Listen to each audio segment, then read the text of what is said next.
Well, hello there. This is Manny, and you're listening to Feliz Christmas, Merry Navidad, the bilingual, multilingual Christmas podcast. Hopefully, everybody's been doing great. I know I have. I've been away from my microphone for quite a while, but I'm trying to make up for it. So I don't have one, I have two guest hosts today. I'm going to first let you hear their voices, give you 2 seconds or less to guess their names, because if not, they're going to introduce themselves. So, guest number one. Hello.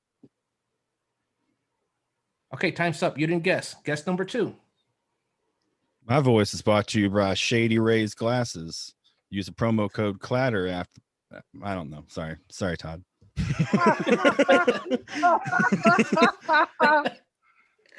All right, if you didn't recognize number two, that means you've never heard an episode, because I think he's the second person that's been the most on FCMN podcast after me.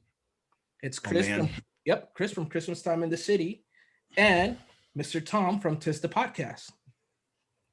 Basically, I guess the two people that are responsible for me being here. The first one invited me to the group, had me on his show, and then the other one never, and then the other one never says no to me.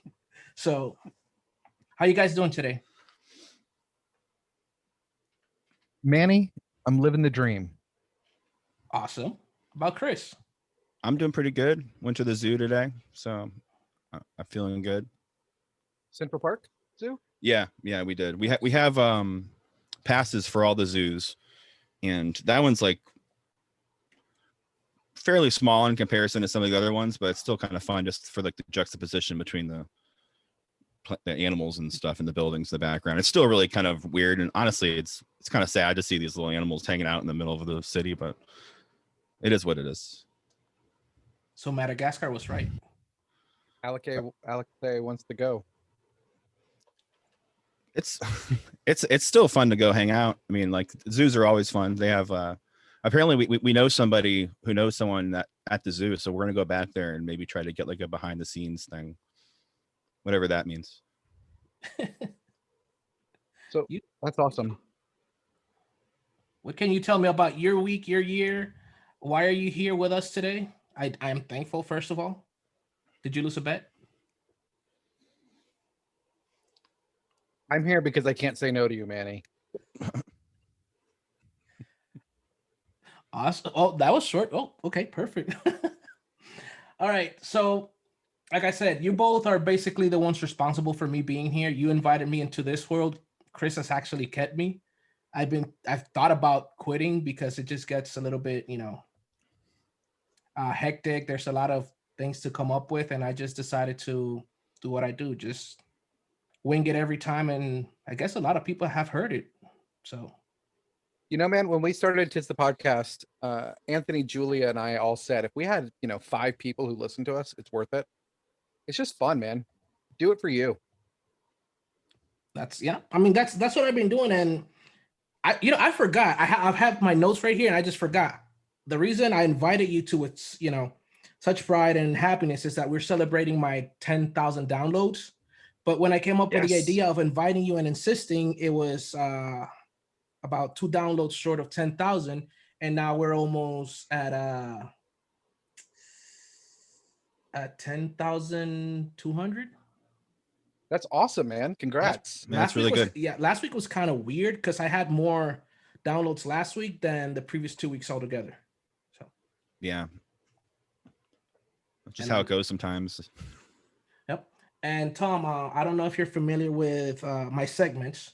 One segment that I do love, and I don't know why. I mean, everybody should. It's the Pay It Forward. I was encouraging a lot of people throughout Christmas, just to start doing acts of kindness, not just because it was Christmas, but obviously because it was Christmas. It's harder for a lot of people. During Christmas times, you get a lot of mixed feelings and stuff like that. And I've talked to several other podcasters about a Pay It Forward ideas about things. And what is your take? How do you look at the term and the actions of Pay It Forward? I feel really lucky in life. We have a lot of stuff going for us in my family. So paying it forward for us is any opportunity we get to do something nice for other people. But the big thing for us that we look at when we look at paying it forward is we like to do everything anonymously. We want to just do nice things for people and not tell them. So like, we know somebody who was having some issues. She was, the person, the wife was pregnant. The husband was in quarantine because he had COVID, and she was, really advanced pregnant, had a kid. She was trying to watch. So we just randomly had dinner delivered to their house, right? Like little things like that. It doesn't take much. It's not a hard thing to do. It doesn't take a lot of money or effort to do something, but you can tell when it really makes an impact on somebody, or really,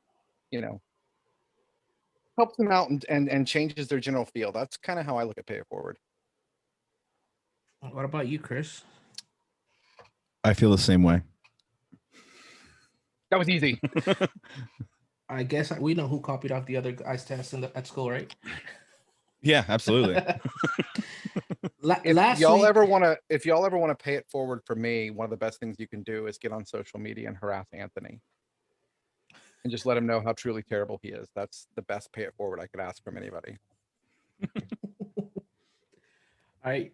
You guys heard it, right? The 5 of you that, listen to this over and over again so I could get more listens, you could go and do the same thing at the Tis the Podcast group and look for Anthony Caruso and just, follow Tom's instructions. Hey, Anthony, I'm just, paying it forward here. And if you do, I'll pay it forward with you. Just ping me and I'll send you some swag. Other people bribe for dude, Anthony still hasn't sent those to Julia and me yet. Everybody's gotten them except us. I have a bunch. I have stickers from Chris. I have your pins, your stickers. Most people, send out swag for reviews and helping promote. I'm going to send out swag for people making my co-host life miserable. So I have all my Christmas stuff in front of me. That's awesome, man. I love this stuff. I mean, I can't put it away. I just can't. I can't. Have to see it. It motivates me. And for the people that are imagining what I'm, showing them, it's the pins from Tis the Podcast, the stickers that Chris and Chris send me for being a listener, for being on their podcast. And also I'm part of the Patreon group for Tis the Podcast. I will never have a Patreon. So if you want to join a Patreon, just go to tistthepodcast.com/Patreon, is it? Yeah. Yeah. And support them. This is going to be my pay it forward for the podcast community until I get a $100 million contract with Spotify. Then, it'll change. Then I'll get paid for it. Last week, the day that we were supposed to be recording, I think it was that day or the day before. I'm not sure. I went to get lunch for my wife and I. So I'm over there to pay in line. And the guy's like, oh, no, the guy before, he just paid for it. He usually does that. I'm like, what? Because I usually want to start to pay it forward or motivate somebody to pay it forward, but somebody paid for my food and ran away. When I tell you he ran away, when I looked out the door, he was running into his car like he actually stole the food. The way he was going on, I thought I was going to have to pay for his food. But he paid for it. It gave me a warm, fuzzy feeling because it's something that it was out of nowhere. I told my wife, to this day, I think about it. It kind of makes me want to cry because I didn't need that, paid for me. Yeah. There's other people that could have taken advantage of that, but on the other hand, it freaking motivates me because there's people, it's not Christmas, it's not a special occasion. It was just a regular, boring, stressful day.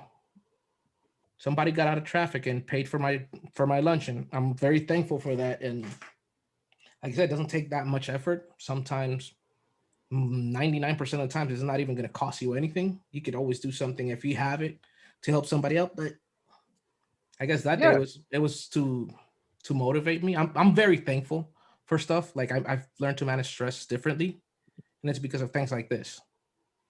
And I've been looking for stuff to talk about on the podcast. I wanted to get the paid forward out. For me, it's always sentimental. Like I'm talking and I'm actually thinking about so much stuff that could happen. Like for example, Chris today brightened my day by posting the picture of Central Park. There you go. That's why I did it. Because we've only gotten here about half an ounce of snow.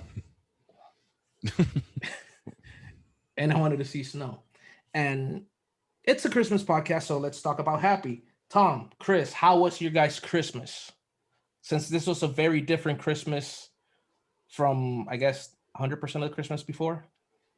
Yeah, I had a pretty good Christmas. It was our little kid's second Christmas. He's almost 2 years old now, and the first one it was whatever. He didn't really like presents being open, and the noise kind of bugged him, so it was a little weird. But this is the first year we got to actually kind of give him toys and can see him play with the toys, and that was fun to see that. So like it was our first like Christmas with like a kid, so that was really fun. And honestly, it would have probably been the same way. Like it would have probably just been the three of us hanging out here, so it wasn't too much different. So it is what it is. Yeah, our daughter turned 5 last week, so this was her fifth Christmas. She woke up early, was super excited, and just had all that Christmas magic, which it's great to live vicariously through your kiddos. I was really sad. I haven't seen my side of our family in over a year, but we just looked at it that we're really thankful we live in an age where we have stuff like FaceTime, right? Like my daughter gets to FaceTime with her grandmother, if not every day, every other day. So Christmas, they were still a part of it. We got to set up the iPad, and they were part of opening the gifts. And one thing I really like about this last Christmas season, there was a lot of stuff that, like you said, it was different than every Christmas we've had before. But this Christmas season, because of COVID and how the precautions that we as a family have chosen to take, it's slowed us down a lot.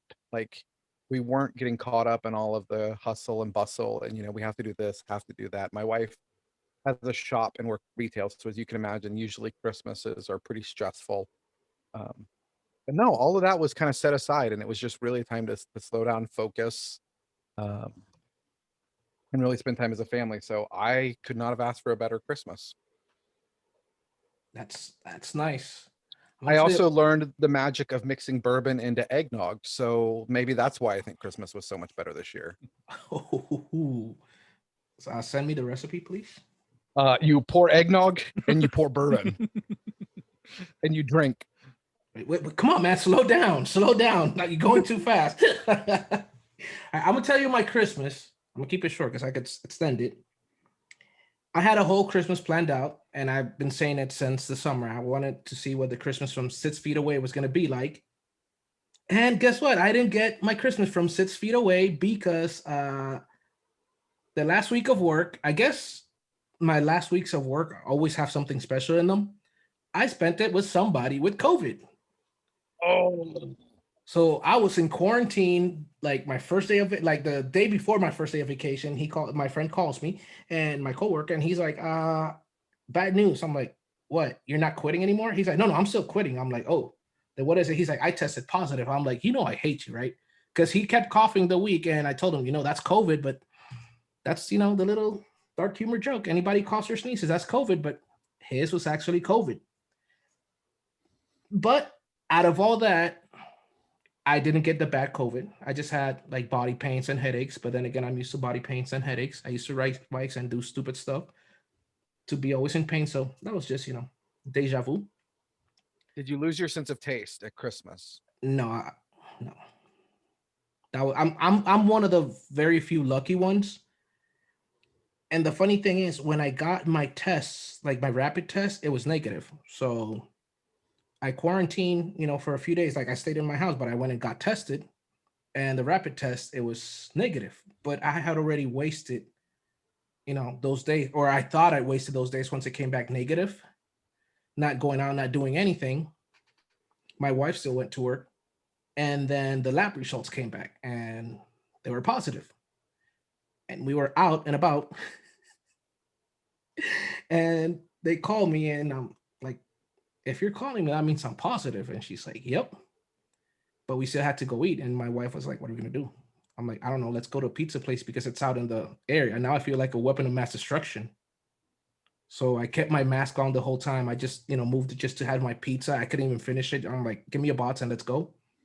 And that's what I did. But the positive thing I see about this is that my wife was supposed to get days off from her store, and she works retail, and towards the end they declined it. She had to work. So once she's exposed to somebody that's supposed positive to COVID, me, she had like I called the store with her and I explained to ask what the protocols were and all stuff like that. And then after I was diagnosed, then she had to wait 10 days to get tested.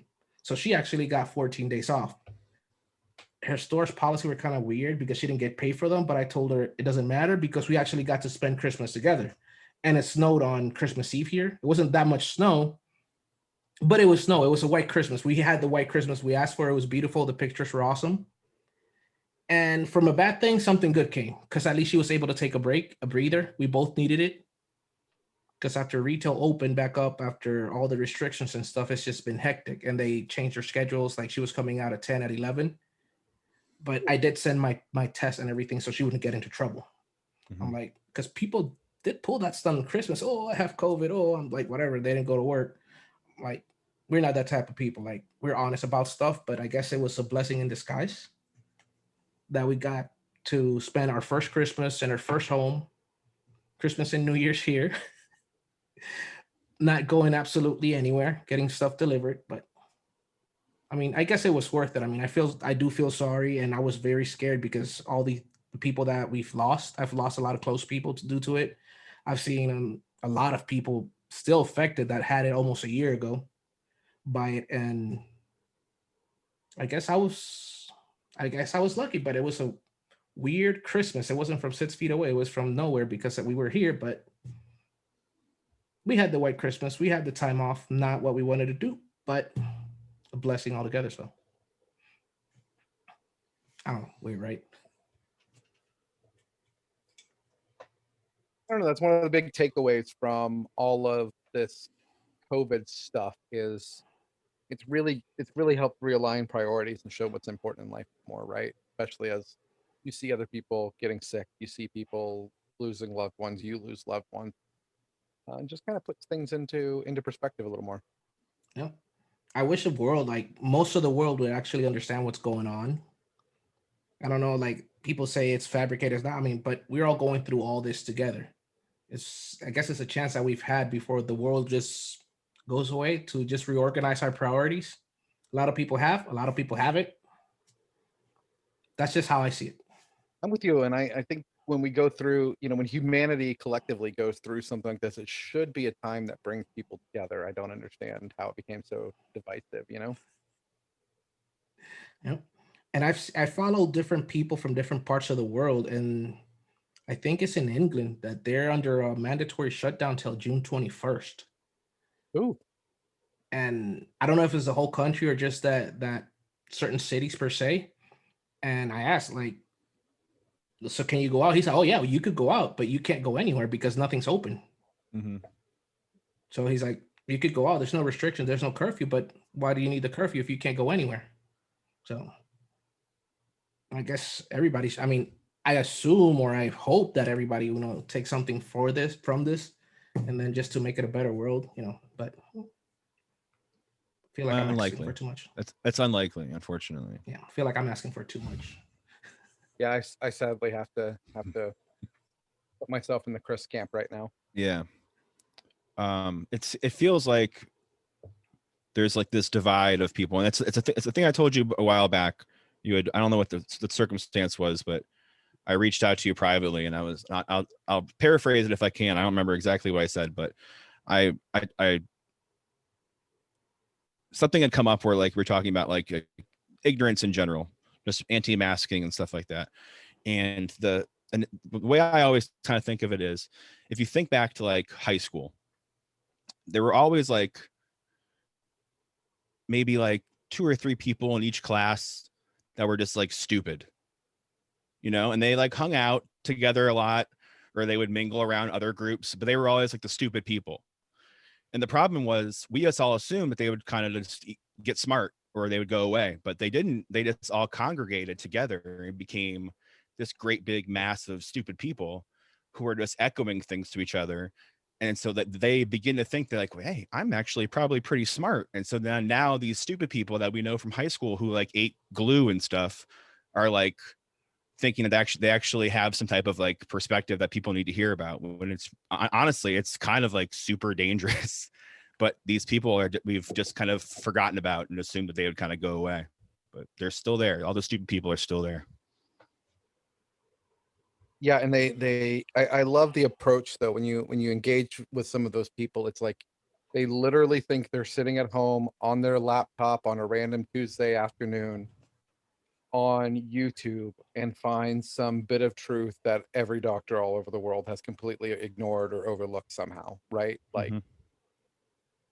the ability for people to critically analyze not only what they're hearing, but the sources they're hearing it from is something we have to find a way to teach kids in school. They can't get it. It's just got too bad, man. They hear it from what, like male Siri voice?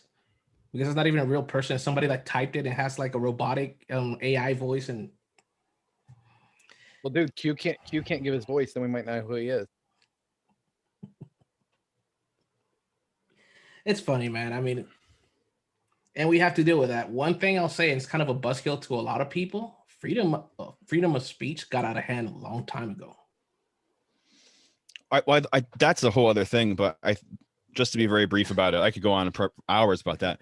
There's a huge difference between freedom of speech and not being held accountable for your actions, the things that you say. So you could say whatever you want. Like there's the example that people always give about the screaming fire in a movie theater. And if people trample over someone and someone dies, it's your fault. You can't say, well, it's freedom of speech, I'm allowed to say fire. You need to be held responsible for the things that you say. So like when people say, well, my First Amendment, right, this and that, like you're welcome to say whatever you want, but you have to be prepared if you say something that's stupid or something that's not good, that you're going to be held responsible for that. I think that there's a huge like misunderstanding, I think, about what the First Amendment is and amendments in general. I'm going to try to be very brief about it. But the idea that people are like, well, we can't change the Constitution. It's literally what amendments are. That's what the Second Amendment is a change to the Constitution. So people are so stupid. I'm sorry, I don't want to talk about it. Sorry, I'm trying to like be cool. The other thing is that they forget the Constitution guarantees, for the most part, your rights from the government, right? Mm-hmm. The government guarantees you freedom of speech. Not every place else does. If you go into your work and you start calling your coworkers by sexist or racist epitaphs, you're going to lose your job. Period. Freedom of speech is not a blanket thing, and I'm sorry, social media does not guarantee it because it is not a forum where you have freedom of speech protected. It's just not. So whoever's listening to this, please pass this along. It can't be any clearer than this. Civics 101. But then again, there's going to be the people that probably hear this and they're like, oops, I'm not following this podcast anymore because they're wrong. Well, I mean, those are badges of honor when you get the negative reviews about that kind of stuff, because it's just like, all right, I've really affected change. And the fact that most people aren't saying that stuff means that they're in the overwhelming minority, the people that are saying that stuff, which feels good one way or the other. So who cares about them? Yeah, we get in our podcast host Discord, we're always talking about the negative reviews or people who are canceling. Let us know that they're no longer listening to us because of political views. I wonder why. Like, I don't know. I never heard anything actually politically offensive. Not politically offensive. We offend a lot of people, maybe not politically though. Oh, I do too, but wait, no, I don't. Don't unsubscribe because I said that. Wait until I do, and then unsubscribe. But yeah, I mean, it had to come. It had to come to this. So this is a Christmas podcast. Here's your Christmas gift, from February. Happy Valentine's. But it is what it is, right? Sure. I'm just gonna wear a t-shirt until I can get the tattoo. Like freedom of speech has been abused, or the term or the concept, I guess, right? Yeah, sure. Yeah. And you should speak out on stuff like this, but unfortunately, most of the voices that we hear are the voices that are speaking up that shouldn't be. So I think that also has to do with the fact that where we're listening to people talk now, because like now we're talking on social media where like there's really, you can hide behind a screen name or whatever else and say whatever you want. And so people are hearing people say that stuff before all these things existed, before like Facebook or even MySpace or CompuServe or WoW or all those other things. People didn't say this stuff because they didn't want people to look at them like they were dumb or that they were saying something that was just like kind of just at its root very evil. So a lot of these things has so like a lot of these things that people are hearing now are from people that are kind of like we said, kind of just saying things totally freely without any like idea that the things they're saying could have repercussions. What I see in social media is, it's like you said, like all these people, you know, instead of growing up and maturing, they just found each other basically. And the fact that the person that's saying the incorrect stuff or the things that shouldn't have been said could attract, like the negativity could attract more than the actual positive thing. It's painful to watch. Because if you're wrong, but you make it sound so nice, you're gonna get so many people following and doing the same stuff that you're doing. But then you have the other guy over there screaming his lungs out, you know, not proving the other person wrong, but showing why he's right. I'm doing it the right way. But he's a nerd, he's a geek, he's whatever. And it's something that it's something that I see every day. So I decided, for example, my social media, it's about a Christmas podcast. And then, like I told the people in human resources where I work, if you want to know something about me, just talk to me, because my Facebook is completely offensive to everybody that's on earth.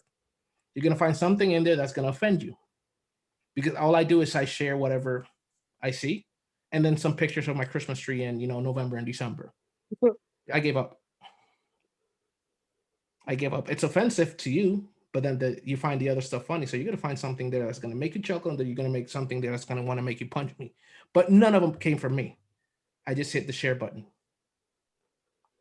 And that's better. So what's the percentage of like Christmas pictures to like other things that you're sharing? Christmas pictures and Christmas themed stuff about 40%. 40% is a pretty good percentage. Because I keep sharing all the Christmas countdowns. It doesn't matter from what website it is. The post from anything that's Christmas related, I'll share it. The Amazon suggested gifts. Like if it has a Christmas, like old, posts, if they haven't taken it out, old sponsored posts or whatever, they'll still have a Christmas message. I'll share that. And then a bunch of stupid stuff, because it's really stupid. It makes me laugh. When I get offended, I'm like, yes, if I got offended, somebody's got to get offended at this. Share. Yeah. I've just kind of stopped posting on social media. Mm-hmm. Personally. I wrote an article last year. I'm religious, I'm clergy. I wrote an article about the idea of wearing masks is like an act of love and compassion, something you do for not just yourself, but keep other people safe. And you would not believe the sheer amount of vitriol that I received from that, y'all. Like, I was called a heretic. I was told I should be excommunicated. I had people telling me I was evil. And it literally, if you read the article, it's literally just saying, if there's a chance you could kill somebody, how is it not the kind, compassionate thing to do to just put on a mask? And the stuff that came out of that was pretty hateful. And I'm just like, this isn't worth it. I'm done with social media. You want to know my take on anti-maskers? It's Absolutely. I do. People that don't have mouthwash at home or a good toothpaste, and every time they put their mask on, they have to breathe their own bad breath. So instead of finding a solution for that, they'll just justify not wearing a mask. And then, isn't it easier that way? Yeah, I mean, it's a whole movement. And then you see that there's a lot of people that they can't brush their teeth. That's why they can't wear a mask. And, they're all angry. There you go. Look at Manny solving all the world's problems here. That's it. What about the vaccine situation? Do you want to spend 25 minutes talking about vaccines? It's the same thing with a mask, but they just put the vaccine in. It's the same group. These are the people that think that like somehow Bill Gates is responsible for like putting microchips in the vaccines, but these are the same people that like haven't upgraded their computer since Windows 95, so that like he's still like a threat in their life. So like, what is Bill Gates to any? I don't like that. The whole idea of Bill Gates somehow being responsible for it, microchipping people is crazy. First of all, I can't wait to get my microchip, and I'm just loving the day that they're going to alter my DNA. Like, this is going to be epic. But yes, What I don't understand is how these anti-masker, anti-vaxxers have decided Bill Gates is basically the Antichrist, despite the fact that he's given away like billions upon billions of dollars to help others. And they follow another billionaire who literally defrauded his charity and can't operate a charity again in the state of New York. Yeah. Like, where is the common sense? But why should I wear a mask? You shouldn't, because if you do, then obviously the pedo cabal are just going to eat more babies. Mm-hmm. They're It's going to just, it's just what's going to happen if you wear a mask, obviously. it's the same people over and over again. Yes, and these people will show up in our lives throughout our lives through whatever the opposing rational viewpoint is moving forward. They're going to be on the other side of that, like just being like how they're doing now, because like they crave for this so much, and like they're for some reason like they just like the idea of being led into this like weird, like there's no reason that we all need to like hate each other. Like I don't understand the problem. But like it's come to the point now. I think a lot of it, and I wouldn't necessarily say that I'm like super liberal. I mean, I definitely lean more that direction. But the idea that people are like, well, like I'm not going to do this or that or the other because I don't want to be associated with the other people. There's so much more that I actually I probably shouldn't even say this anymore. There's so much more that like brings us together than like divides us. But now like some of the things that people are like agreeing with or just being complacent to, it's kind of unforgivable, honestly. It's like I don't even, so like that's kind of where we're at now, and I'm not really sure if there's any coming back for that. I guess maybe I'm part of the problem, maybe I've become the thing that I hate. I don't know, but I don't know. I haven't turned into anyone horrible yet, I don't think. Maybe I have, I don't know. I mean, I am just going to say you're spending a Wednesday night sitting around talking to me and Manny, so things aren't looking too good for you. That's true, but that's only because my wife's in the other room catching up on every TV show that I won't let her watch when I'm with her. So, okay, what are those shows? I gotta ask. What's your wife into that you're not? I wouldn't even say that that I won't let her watch them, but she just doesn't watch them around me. She's like, that's how this watching macho right there. She's I don't let her watch things. We watch the most unmacho things possible. I have no idea what any sports are, honestly, but that's a whole other thing. She's watching Search Party on Amazon, I think it is, or Hulu. She's and she watches like SVU sometimes as well, but I'm not really sure if she's watching too much of that. Those shows of Jump the Shark 100 different times, 100 different ways at this point, that I'm not even sure if it's worth to watch that. It's funny because SVU is filmed all over the city and all over like the different boroughs and stuff. So like there's a good chance that like at any given point that you're walking around any neighborhood that you could end up seeing, like I've seen like Ice Cube just walking on the street before, like going on to set or something. It's just like a weird thing that a lot of New Yorkers have just kind of come to deal with. That like sometimes you're just going to see Mariska Hargitay hanging out by a red light, waiting to walk across the street. Okay, no, that's a pretty cool red light catch. It's a yeah. Yep. When we first moved here, we found a website that had a bunch of different like postings of productions that were going on. So we would just kind of like almost like stalk them, not so much stalk, but like just trying to find something to do that was free, because we were super poor when we first moved here, and poor for the first like 7-8 years that we were here as well. So we would just go and find, like, if they were filming like The Amazing Spider-Man, we would just go find them wherever they were filming and watch like them do like swinging underneath a bridge something, or we would go like see I snuck on set of Captain America: The First Avenger when the last scene, Yeah. the post credit scene when he runs into Times Square. I wonder how much of the story. I guess they can't. What are they gonna do? Fire me? I didn't work there. So the short version of the story was, I showed up just because I saw that they were filming it. I think they were filming under like a fake name, but I figured the website I had told you what they're all. I was like, I gotta go see Captain America, and so I headed out there, and they were filming in. I guess they were filming the scene where he's inside the room, like the period room in like the 50s or whatever it is. I think they were filming there they're filming that there as well, but like in a hotel. And so he runs out of a hotel, which I don't remember the name of the hotel. I think it's changed names like 8 times. Runs down West Side Street into Times Square and gets stopped by all like these Audis and Samuel L. Jackson.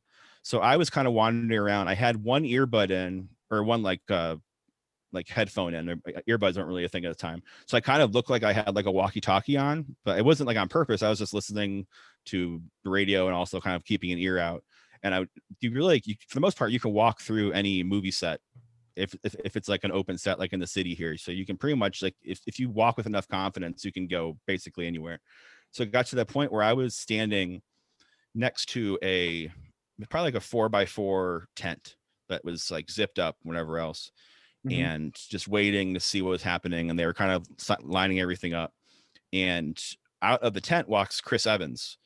And so I'm like, oh, holy crap, that's Captain America. That's pretty impressive. This day has turned around very quickly. Like, now I'm looking at Captain America.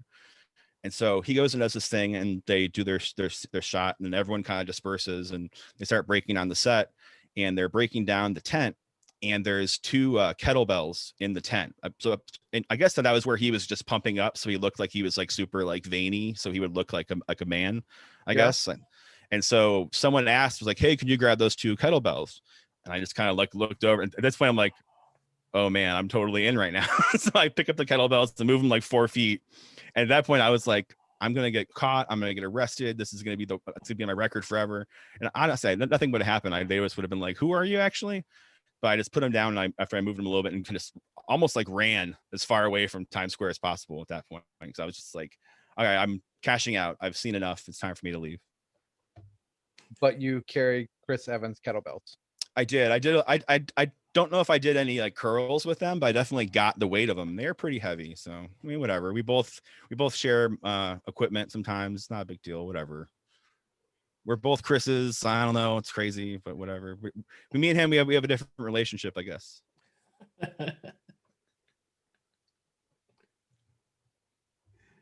You got the good part of it. I did extras for quite a while. It's a horrible thing to do because you waste your whole day and you're never going to be on camera.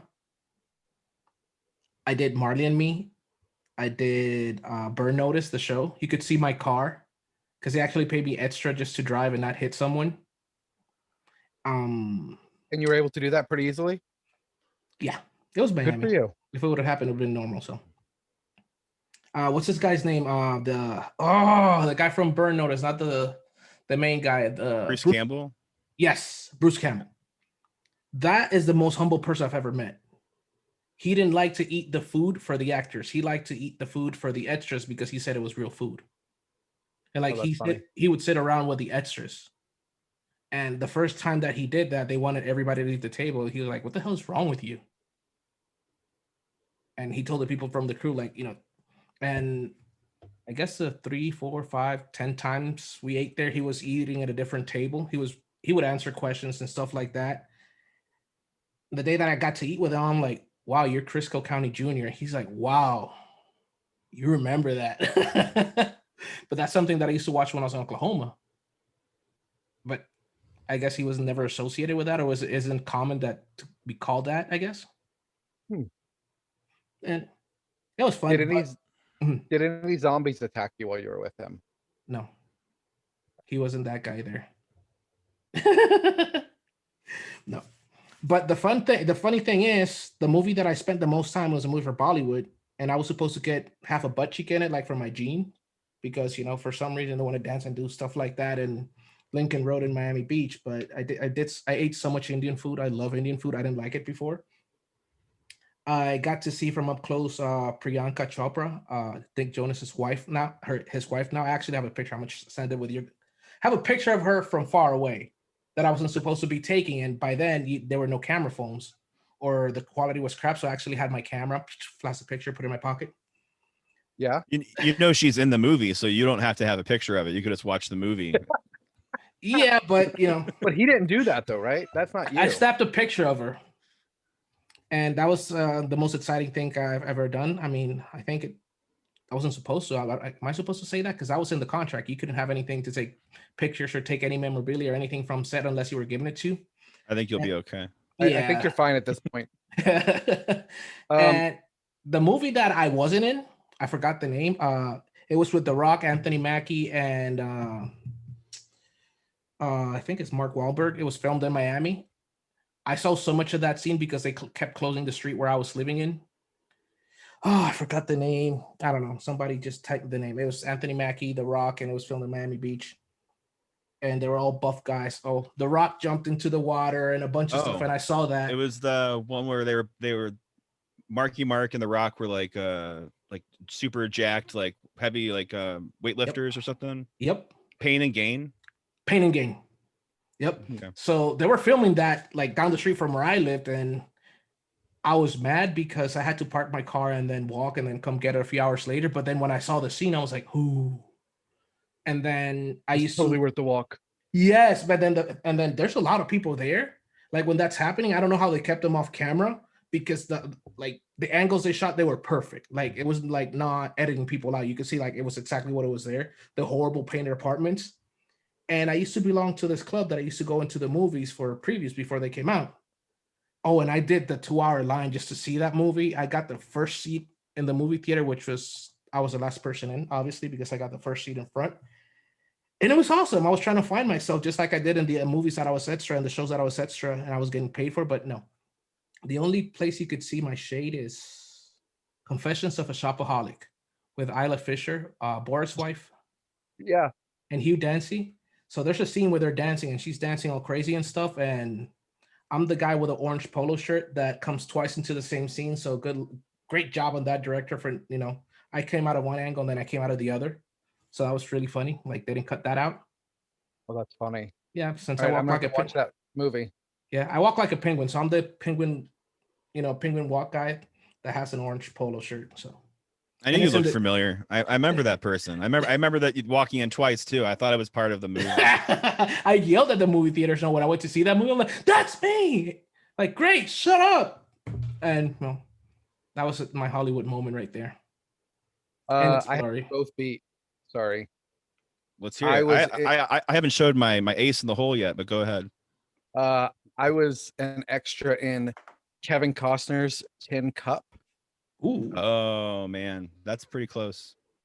Mhm. What did you do? What was it?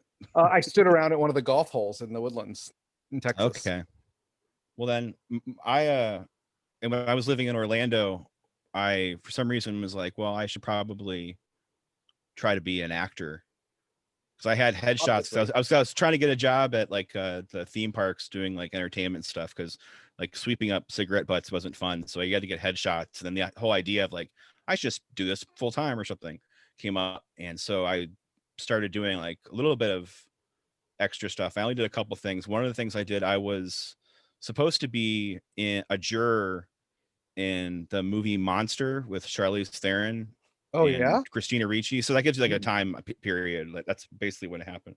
So they filmed that in Sanford. No, I don't remember. It started with an S. See, it was in Sanford in Florida. So it's a little west of Orlando. And it was a whole weekend that we were there. And I was probably the youngest extra that was there that day or for that weekend. And so they bumped me up from juror to Christina Ricci's brother, who like at the very end, like literally the last like 5 seconds of the movie, it's me, two other people who are supposed to be our parents, and Christina Ricci walking down the court hallway.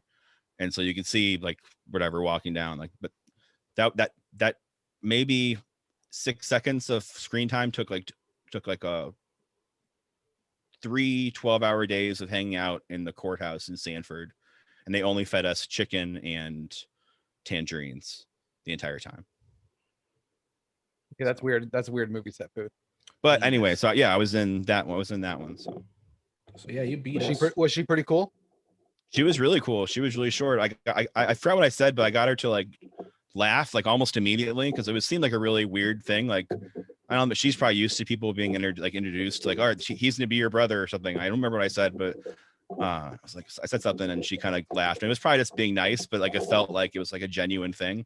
She was super short too. I'm like 6'1" or 6'2" or so, but she was probably like 5'0" or something. She's and she came out with like flip-flops on, so she was like even shorter. She had like no height. Absolutely, it was really weird. She almost seemed like she probably hadn't grown since she was in the Addams Family. Since she was Wednesday Addams. Yeah, and I also like to think that I'm the second most popular brother of a character that was played by Christina Ricci. There's Pugsley, and then Pugsley, me. That That's freaking awesome. If you would have had a line, you would have been a registered actor. Yeah, probably not. They probably wouldn't have made sure because like there's a Screen Extras Guild. I don't know too much about all this stuff, but like there was a lot of people that were screen extras that were like in the guild that were like arguing with the production company because they weren't getting like their scale or whatever. They were only giving us like really like a small amount of money. I don't even think I cashed my check. It was such a small amount. I think I framed it and kept it just as like a thing. But like there are people there that were like, well, I'm supposed to be getting paid this, that, and they had them like, all right, we don't need you anymore. You can probably go. So I'm pretty sure they probably would have just skirted it. And that was by Patty Jenkins, who did Wonder Woman as well. So that was directed by Wonder Woman director Patty Jenkins. Nice. That's awesome, dude. Yeah, pretty crazy Okay. times. You beat my standing around for a couple days at a golf green. And I tried so hard and I got nowhere. Because I did try hard. It was 12 to 15-hour days just standing around for $100 just to try and make it on camera. Yeah. But the food wasn't tangerines. The food was actually great. For Confessions of a Shopaholic, they needed to make it real, so they actually hired restaurants and we were eating real food. Like whatever was on the menu.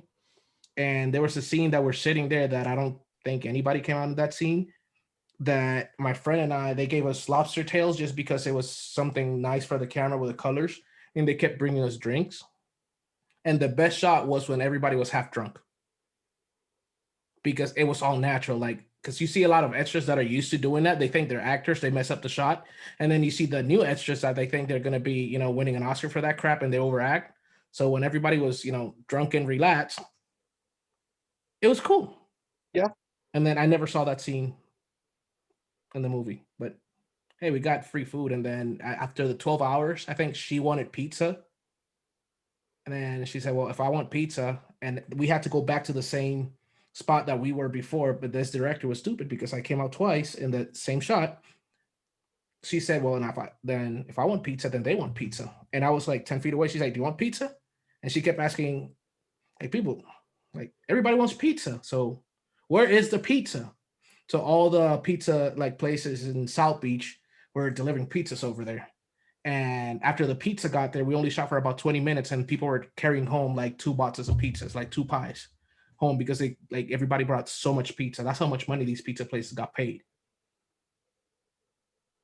And yeah, a lot of we wait around for like 2 hours for the pizza just for like 20 minutes of shooting. We could have done that on an empty stomach, but I got to take home, pizza. You got to take home pizza that Isla Fisher ordered for you. For everybody. Yeah.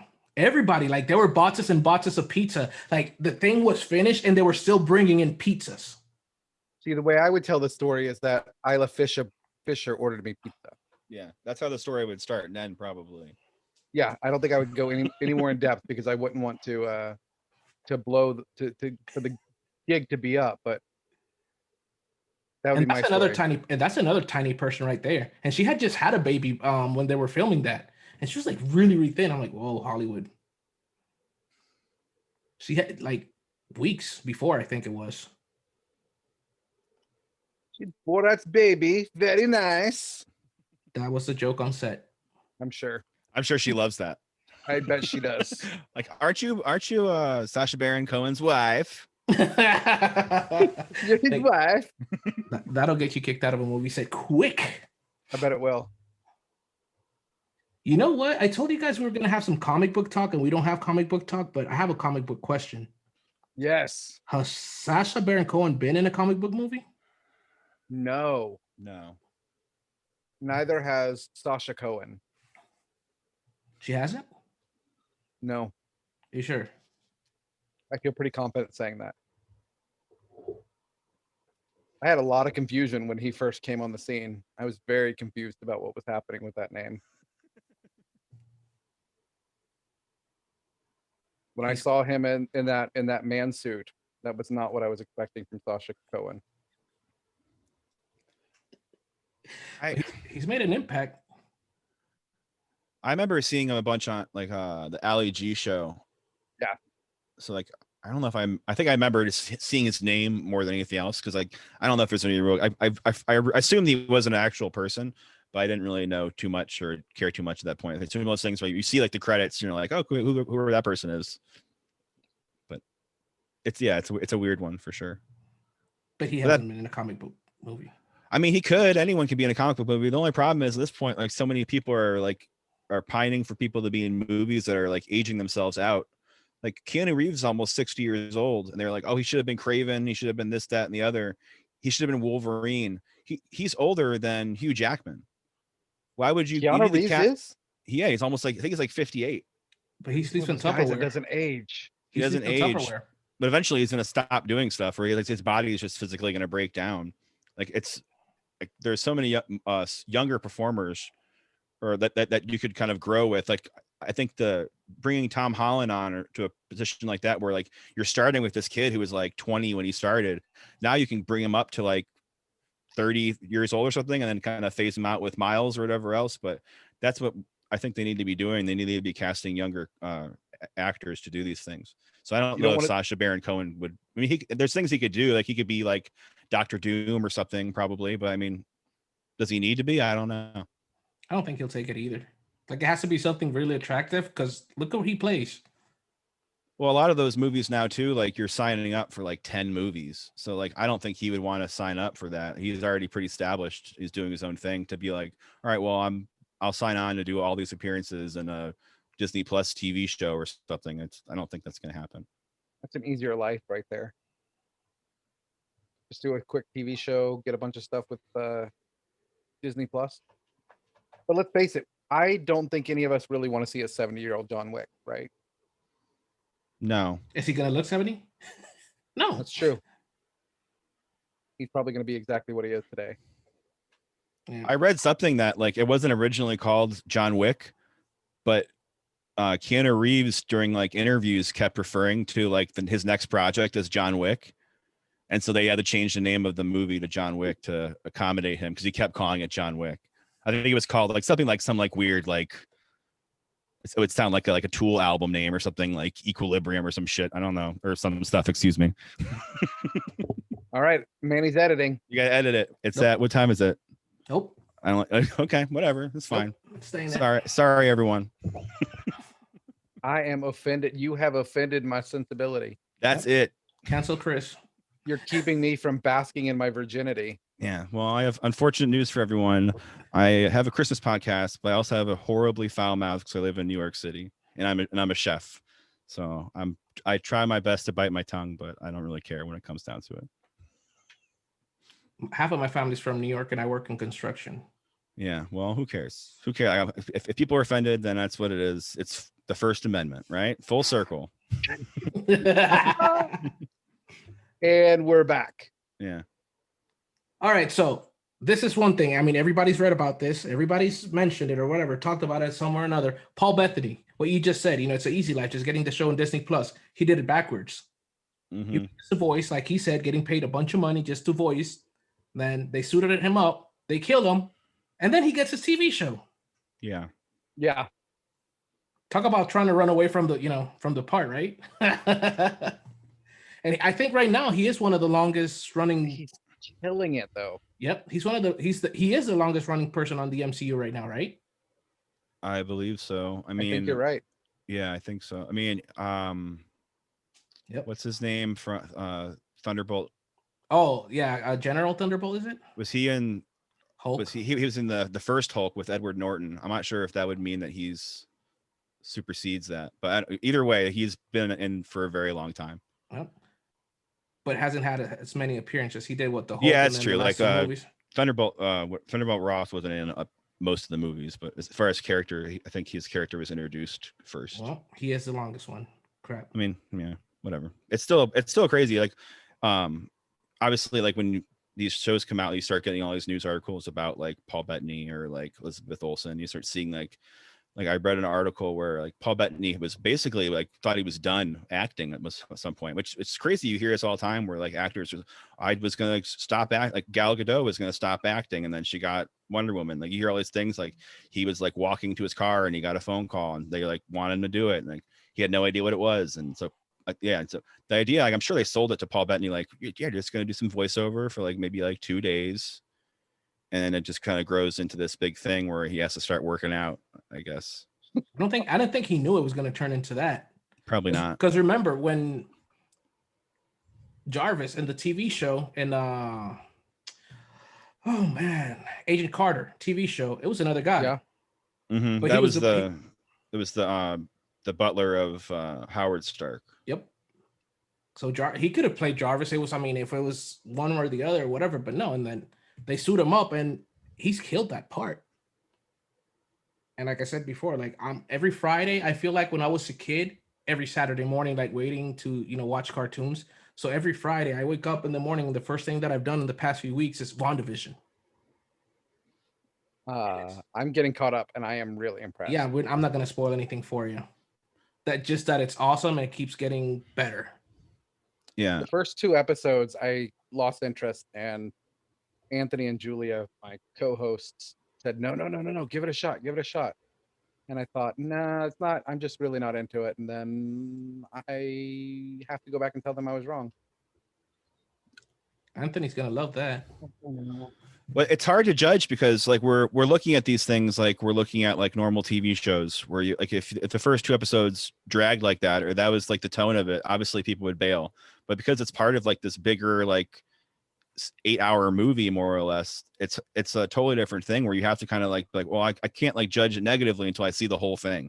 And then if I see that the whole thing is horrible, then I'm more than happy to judge it that way. But so I'm fairly optimistic or with these things anyway. Like I'm always like, well, like Ben Affleck's Daredevil wasn't that bad, like something like silly like that where obviously it's horrible, but like I just want it to be good so bad so like my inner child can enjoy these things that even when they're horrible I still like kind of in my head like it wasn't too bad. I enjoyed Ghost Rider the other day and I hated it before. That's where I draw the line. Ghost Rider's horrible. The only good movie that I can I'd actually say only good movie, the last good movie that I can think that Nicolas Cage was in was Face Off. Yep. Oh wow, you're going old school. Yeah, that's how long ago it's been. I like Nick Cage. He's a personality for sure. He has a TV show now on Netflix where they talk about it's like a talking heads show where comedians talk about curse words. Yeah, it's interesting, I guess. And he's only in it for like a few seconds. He like introduces it kind of, but just like, man, that could have been our Superman. And it's crazy to think that. Luckily, it didn't work out that way. Terrible. But then again, like I thought I could have been surprised. I wasn't looking forward to Ben Affleck as Batman, but I love it. He still hasn't fully given up on that though.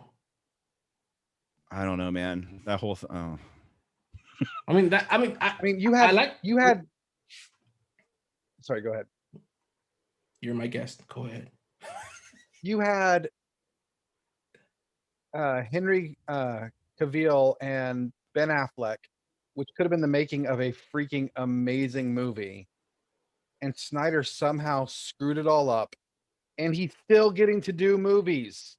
Yeah, like, they're letting him redo Justice League. Like, well, let's just see how it would have looked if he did it. Like, it's such a weird backpedal, and it's going to be horrible. And it's there's so many things that are like, and I get like there's different like takes on the movies. Like, I'm not so stuck on like the comic origins or like this, that, and the other. Like, oh well, Superman can't kill. Like, I understand that that's with Zod. That's how it had to go. I don't really care about that. But there's so many things like. And the biggest, most glaring issue with the whole Snyderverse or the proposed Snyderverse was that he killed Dick Grayson. Right. You can't kill Dick Grayson because that basically eliminates the idea of like the Bat family, the thing that I think everyone wants to see more than anything else. So much so that when Chris O'Donnell did it, people were like, "Yeah, that's perfect." And that obviously that wasn't perfect either. He was like almost the same age as Batman, but like people want to see the Bat family. They want to see. And they want to see Nightwing, and they want to see Robin kicking butt next to Batman. But like for some reason, Zack Snyder was like, no, we're actually going to kill Dick Grayson before, and he could have easily retconned that afterwards and been like, it was Tim Drake or whatever. But like, we're going to kill off probably next to Batman, one of the greatest like fighters and like detectives in the DC universe, because he's trained by Batman. And the fact that they're just going to kill him is so crazy to me. It almost makes me not even want to watch it, the Justice League, but I will absolutely watch it, all 4 hours of it when it comes out. Yeah, I'm I'm really skeptical. I'm really skeptical of anything Snyder's doing right now, honestly. I'm hopeful. I want to be, but I feel at this point I don't know how many strikes you get, but it's putting money towards something that a universe that's not working out.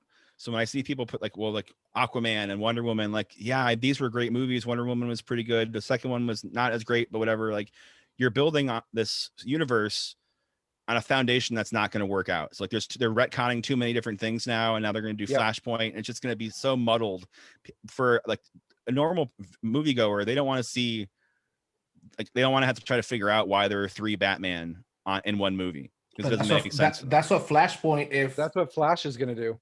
Yeah, that it's supposed to like tie it all in. I'm just mad that Ben Affleck had to go through whatever he had to go through because it's understandable. He's a human being, I guess. A breakdown was bound to happen. But to me, that's been my favorite Batman right after Michael Keaton. Yeah, I like Ben more than I do Michael Keaton. The thing is that Michael Keaton, I grew up with it. Like, it's 30-something years versus a few years of that. But Ben Affleck was flawless.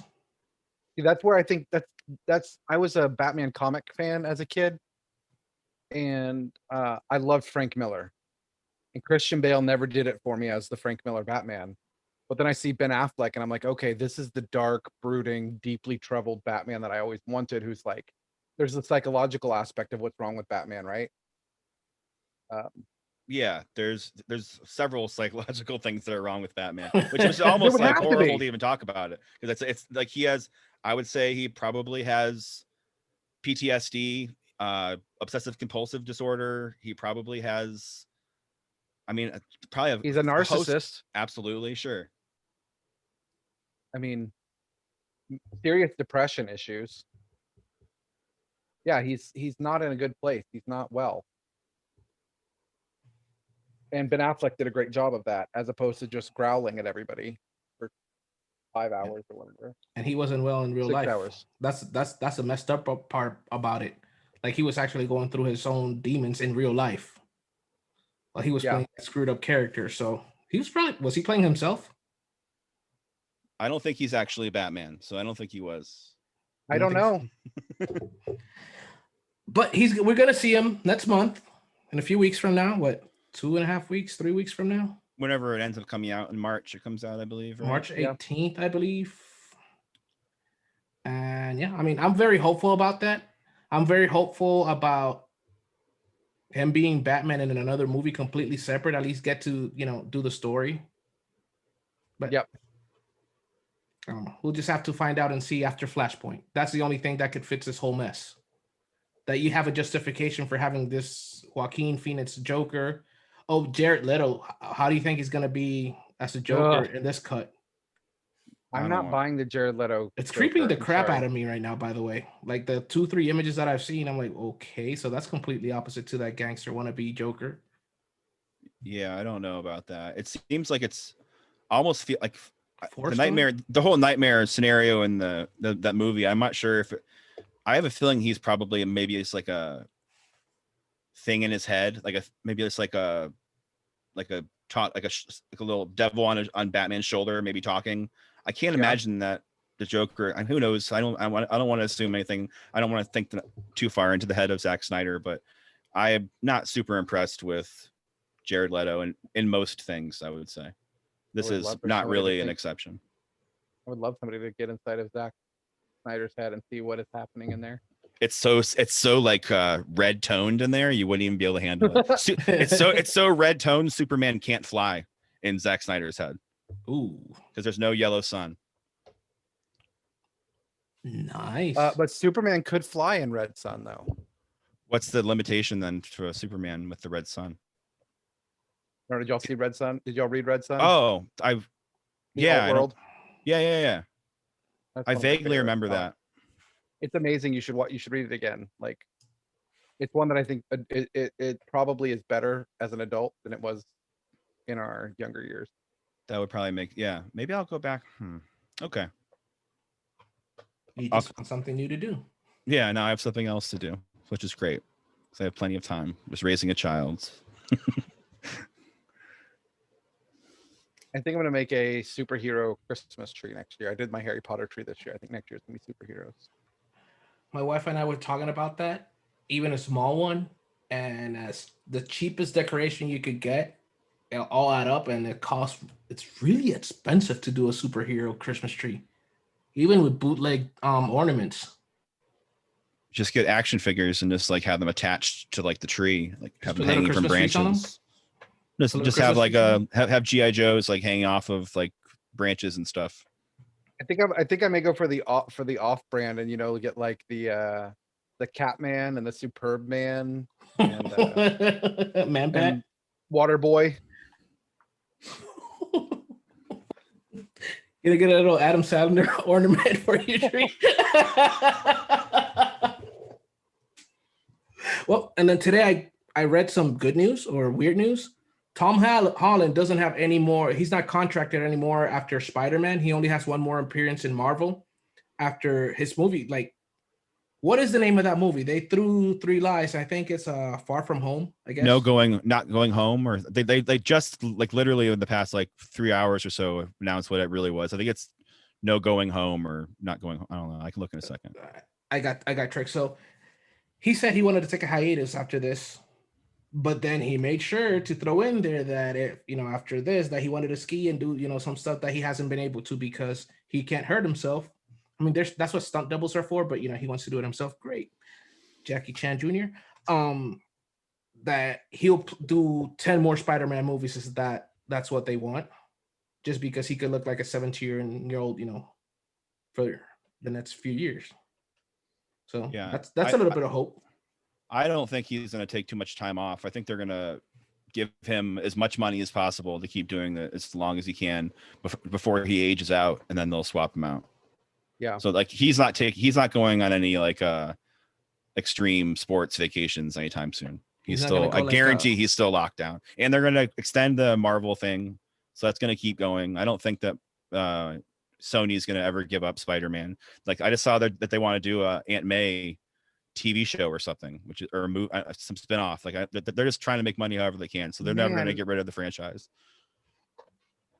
They are just taking every dime they can get, aren't they? Mm-hmm. Just give Spider-Man back. I don't think that's going to happen, unfortunately. Yeah, no, not anytime soon. They'll have to continue to fail. If they're like standalone things like Morbius, which will inevitably fail. This is my prediction.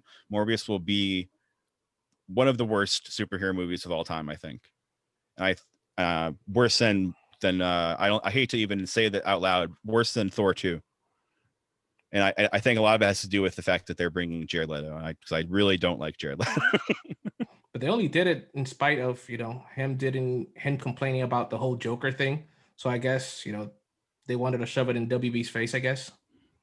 Well, like no one's gonna be laughing at the end of that because it's not gonna do good, and they're gonna be right where they started with another failed attempt to get Jared Leto into a normal movie where he doesn't have to like only smoke cigarettes and eat an apple for 6 months beforehand. Well said. It is what Jared Leto. Like the idea of Jared Leto is like as like this like attempting to be this like uber method actor. Like he's Jordan Catalano from My So-Called Life. He always will be. To see him try to like be a real actor I'm not falling for it, unfortunately. So I'm not necessarily on board with Jared Leto. If he just does good things, that's fine, but I'm not expecting anything stellar from him. It's being forced, I guess. It is being forced. Once Jared Leto started doing movies with like John Leguizamo back in the day is when you knew it was over. They're both just trying to get Golden Globes. Like we should team up and do like a really serious movie together because people want to see that so bad. What was that movie that they were in with Nina Suvari, I think? Wow. And I just remember somebody was on the toilet and they showed their poop plopping in the bowl, and I was really grossed out. I don't remember that. Hold on. I don't remember that, but that absolutely sounds like the synopsis of a Jared Leto movie.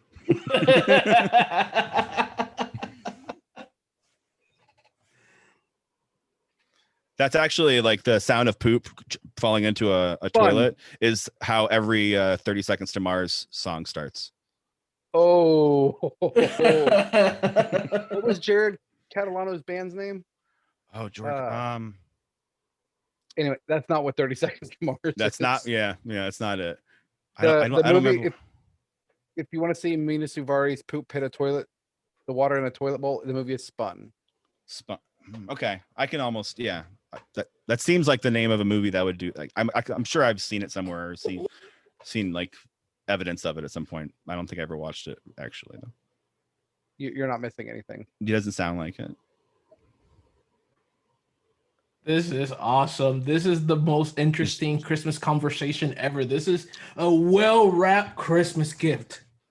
Thank you guys. I like this. I love this. At one point, I tried to bring it back to Christmas when we were talking about what percentage of things you posted about Christmas, but it just did not take at all. So we just kept going on this trajectory. So I apologize to everyone listening. We haven't gotten to Christmas yet. No, this is your Christmas gift. I mean, how it can't get. I mean, you're the only one that could make it. You're the one that's actually saw snow today.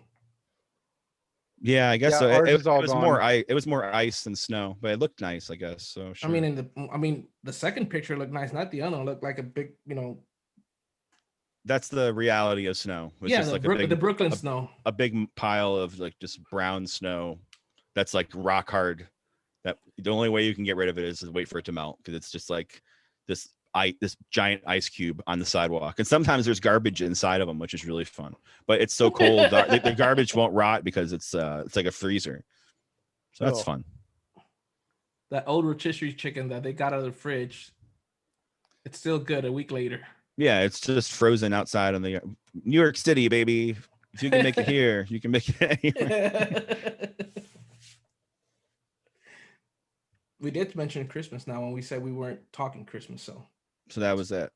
That should count. But we did have our comic book conversation. I still have to upload Chris and I's Batman talk, which I think we covered part of it a little bit here, but no, like it was a nice retro thing. I'm not even sure. I don't remember what we talked about. It was about me looking at the Batman logo. That was, I haven't heard it. Like the Batman symbol on the first costume for the first movie. Yeah, I remember it now.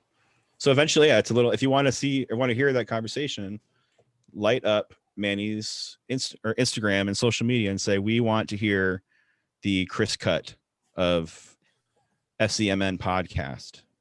We want like hashtag release the Chris cut.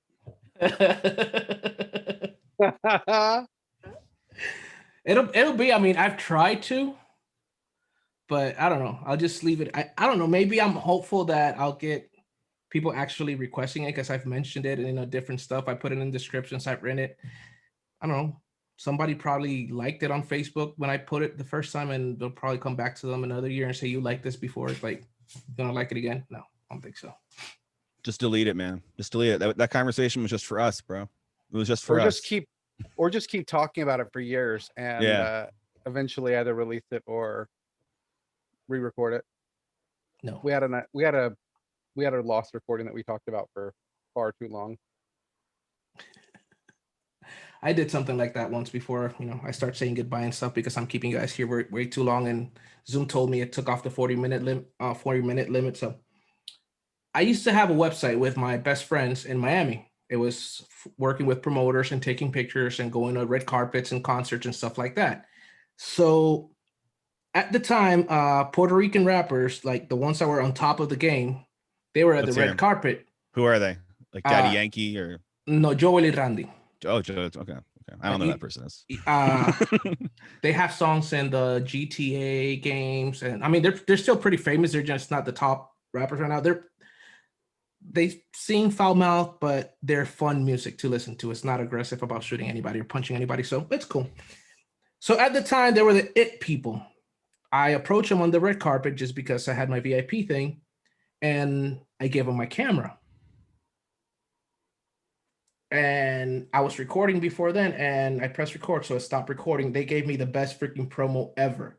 They knew my website. They knew what it was about and everything. And when I get home and I plug the camera, it wasn't there because I stopped the recording. Like my recordings, like you could see like me grabbing the thing and handing it to him and then just pressing record to stop it. So yeah, I had Oh, that thousands of hurt, pictures. man. Oh man, I've been, hurting like my whole life because of that. And then I decided not to do any more interviews or anything. Because we did have some interviews like to some artists, like different hotels in Miami, they just let us use their pool areas or their lobbies for no reason. Like we didn't even have to mention them where we were. But just because an artist was gonna sit over there and talk smack with us, like people from Dominican Republic, Puerto Rico, different people. We even have a shout out from Pitbull when he was, becoming Pitbull. I don't know what Pitbull is actually. He's just really rich and Cuban from Miami. So And disgusting. I like Pitbull. Vile. Don't say something like that. Like my grandma's in love with that guy. She'll jump up Oh. and down anytime he hits the scene. I'm like, but he's obscene. Shut up! Don't talk about my Pitbull. Did you hear when they sent him to Alaska, to an Alaskan Walmart? No. There was a Walmart was doing something where they were like, you can vote online and we'll send Pitbull to your Walmart and he'll like hang out at your Walmart. And so all these like trolls got onto the website and just they voted for like the farthest Walmart away from anyone in the whole, and it ended up being like in Alaska, like super, like in Juneau or something. And so Pitbull had to go hang out at the Alaskan Walmart because that's where like it was overwhelming. People voted for him to go to Alaska. But he did it. Yeah, he did. He showed up, Mr. Worldwide. It even includes Alaska. Did they know him? In Alaska, I mean, yeah, they have like radios, I guess. I mean, they're probably excited to have anyone there, honestly. Like you're a new person. What are 12-hour days like? What's it like when the sun goes down in a normal time? All these questions they probably had. Wow, that's messed up. Alaska's fine. Alaska's fun. I'm sure they're having a great time up there. Yeah, when I lived in Miami, I saw actual Pitbull when he had hair, when he had like the braids or whatever the heck is it that he had, the cornrows, whatever. And well, he was gangster. Like he was a gangster rapper. And I guess it was too. and and I guess it was the Estefans that, told him that if he's gonna become an icon, he had to clean up his act. So now he's like a Build-A-Bear character. Yeah, I guess. But he wears suits and shaved his head. There was a time I was in Miami when I was just, 21 years old in a week, I guess. I was going to all the clubs I wasn't allowed. And he walked by with his posse. It was Coconut Grove. And they were playing his music. But, when at the clubs, the DJs, in order to put more and more songs, they speed him up a little bit. So I guess he didn't like the fact that his song was out of tempo. So he went in there and he asked any of his guys if they had any sounds. And, back then, iPod. And they had his tracks and he just had like a semi-free concert. I mean, we paid entrance, but nobody knew Pitbull was going to go over there and sing. And he just said he didn't like what the DJ did, like making him sound like Alvin and the Chipmunks. Oh, that's funny, dude. Yeah. And I would rather hear Alvin and the Chipmunks versions of Pitbull songs than actual Pitbull songs. Chris, I like you so much. You know that? That's why I'm here.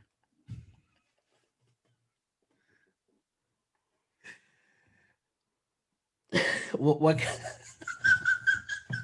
I can tell you a quick story about losing footage if you want, real quick. It wasn't so much footage. I may have even told it at some point. I told it recently, but I'm not sure if it was to any of you guys, so it's new to you. So like I mentioned, when we first moved here, we went to a lot of movie filmings, and when they were filming things, we would look out and go and check them out. And we saw they're filming Men in Black 2 at Coney Island, and so we went out to Coney Island, and was it 2 or 3? It's not really important which one it was. There was a lot of aliens and like whatever. And so there was a huge crowd of people all lined up on one side of the amusement park.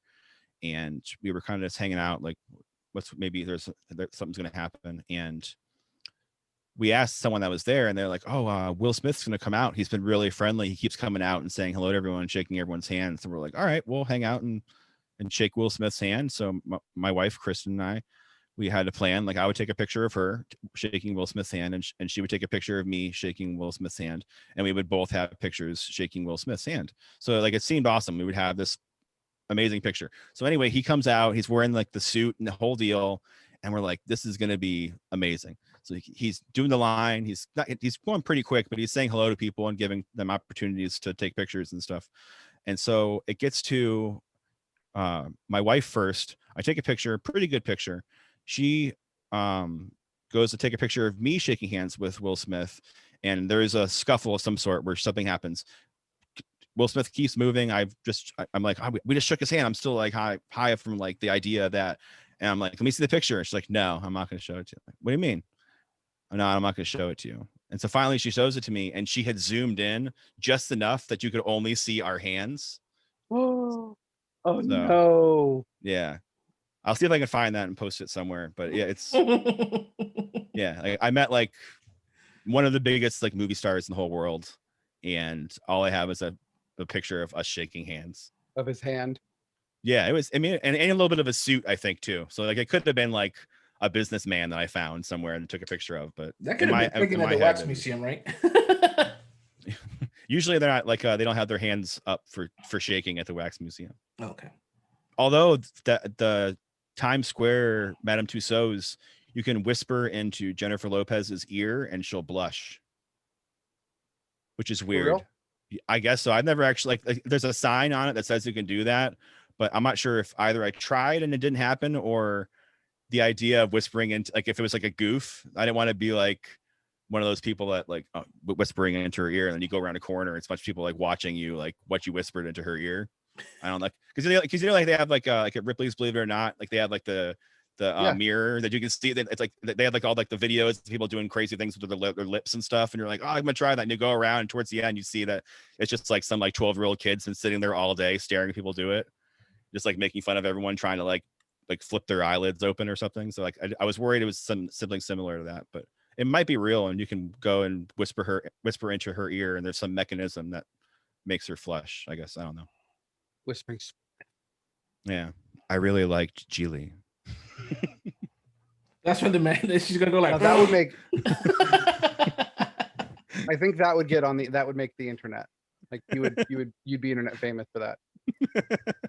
She was there with Batman. And we're back to Batman. Back to, yeah. All conversations come back to Batman, unfortunately. Only there were Christmas tie to that movie. Well, there might be. I don't know. I never saw it. So I have too much. I may not have a lot of self-respect, but I have too much for that. Why did she make that movie? Because she was in love. She was probably in love. It was probably a favor to Kevin Smith on the part of Ben Affleck, and then it didn't do good, and then they broke up, and then Ben Affleck got with Jennifer Garner, and Jennifer Garner didn't like Kevin Smith smoking weed, and so they weren't friends for like 10 years. Wow. That's maybe a little too much information, but I happen to every day read Ben Affleck's Wikipedia page.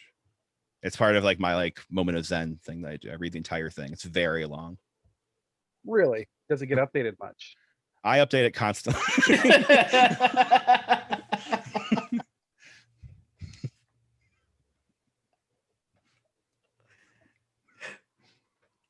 So I feel like that's like the best place we could leave this conversation, right? Yep. That's what I'm gonna say.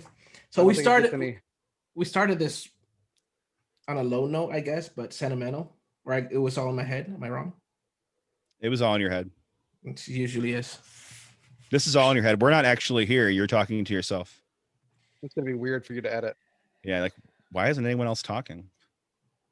I have to get my sock puppets then and put a video on YouTube. That's fine. I'd actually like to see if you could figure out how to like time it out and make sock puppets of us all talking. That would be awesome. That's a whole other thing. That would be like next level. That's how you get Spotify money, is by doing stuff like that. All right, are you in on it, Thom? I'm game. I'm happy to be a sock puppet. All right. Yeah, I don't want to do anything. I don't want to have any responsibility with that, but I will be involved as little as possible with that endeavor. I will send you guys a script. No. Yes. That's too much work. Just take what we already said and take our audio. We already. Oh, hey, no! I said I'm not editing this. I'm not going back and editing this. That's fine. Just get 2 gloves and just go crazy. It's gonna be awesome. It's okay if it doesn't go up perfectly. Socks don't have lips, so just do the best you can. Your socks don't have lips. You don't know anything about my socks. On that note, on that note, everyone, please find Merry Christmas. All right. So before we go, it's obviously where they could find you, because that's how they know about me. But Thom, where can they find you?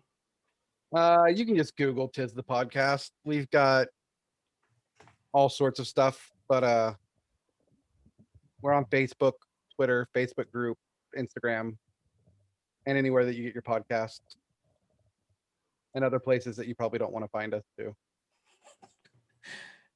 Chris, I feel like I mean, All 5 of your listeners know exactly where to find everything about me. so So at least what's the name of your podcast? my podcast is with my wife. It's called Christmas Time in the City. We talk about New York City and Christmas and the other holidays too, just to kind of bite time until the holidays come up.